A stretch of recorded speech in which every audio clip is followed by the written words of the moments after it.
Hello everyone and welcome back to the channel where we break down the biggest stories shaping our nation.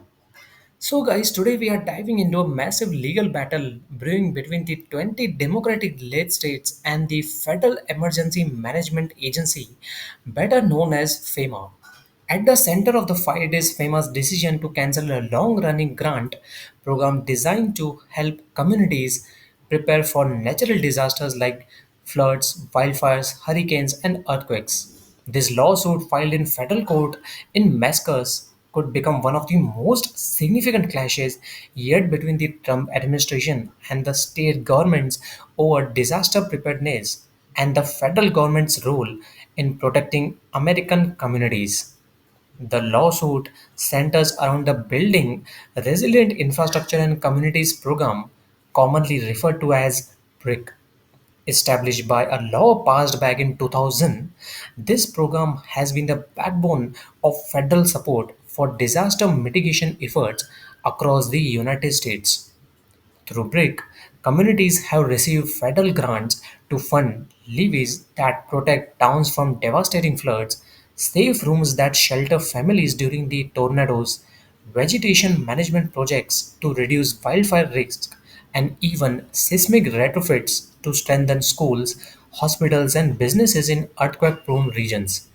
For many towns, especially smaller and rural ones, BRIC funding has been the difference between resilience and catastrophe. But in April this year, the Trump administration abruptly announced that the BRIC program was coming to an end. FEMA cancelled projects already approved and refused to greenlight the new ones, despite the fact that Congress had allocated funding for the program through 2026.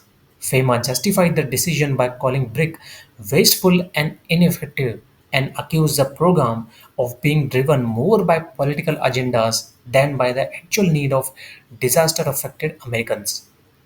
Critics, however, argued that the move is both unlawful and dangerous, leaving states and cities more vulnerable of the increasingly destructive storms, floods, and wildfires that are becoming the norm across the country. Mascot's Attorney General Andrea Joy Campbell, who filed the suit on behalf of the 20 states, did not hold back in her criticism. She stated, in the wake of devastating flood in Texas and other states, it's clear just now critics federal resources are in helping states prepare for the respond by natural disasters. By abruptly and unlawfully shutting down the BRIC program, this administration is abandoning states and local communities that rely on the federal funding to protect their residents and, in the event of disaster, save lives. The lawsuit agrees that the administration violated the separation of power and ending a program funded by Congress without legislative approval. It also contains that the decision was unlawful because it was made under the direction of acting FEMA administrator who, according to the suit, lacked the legal authority to run the agency. The cancellation has already had real world consequences. In Hillsborough, North Carolina, the town was counting on nearly $7 million in BRIC funding to relocate a wastewater pumping station away from a floodplain. The work had not been completed before tropical storm Chantal tore through the region, damaging the pumping station and knocking it offline, leaving the communities scrambling. Meanwhile, in Mount Pleasant, North Carolina, officials had lined up more than $4 million from BRIC to overhaul stormwater drainage system and protect the town's electric grid, which supports investments in a historic downtown theater and several small businesses. Assistant Town Manager Erin Burris said the community, which largely supports Trump politically, felt blindsided by the decision, explaining, I have had downtown property owners saying, what do we do? I've got engineering plans ready to go and don't have the money to do it. This conflict also raises a larger question. What role should the federal government play in disaster preparedness? During the Trump's first term, he signed a law increasing funding for disaster mitigation efforts. And under President Biden, BRIC received a $1 billion boost through an infrastructure law. That same law mandates that FEMA make at least $200 million available annually for disaster mitigation grants between 2022 and 26. By scrapping BRIC, critics argue the administration is effectively ignoring both congressional intent and the urgent need for proactive investments in infrastructure, especially as climate change fuels more destructive natural disasters. And supporters of the administration decision argue that FEMA funds should be restructured and directed towards immediate disaster relief rather than long term projects, claiming that the BRIC program often funneled money towards states with political connections rather than those most in need.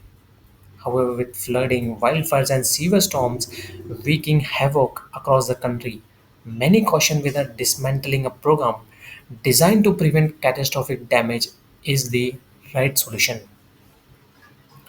So, guys, this lawsuit could become a pivotal moment in defining how much authority a president has over federally funded programs and how the country prepares for an era of more frequent and severe natural disasters.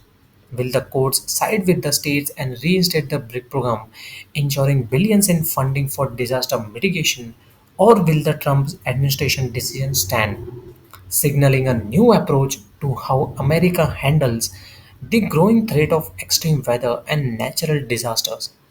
One thing is clear, communities from coast to coast are watching closely because the outcome could determine whether they get the federal support they need or safeguard lives and properly before the next disaster strikes. So, guys, what do you think? Should FEMA focus more on disaster response rather than long term prevention?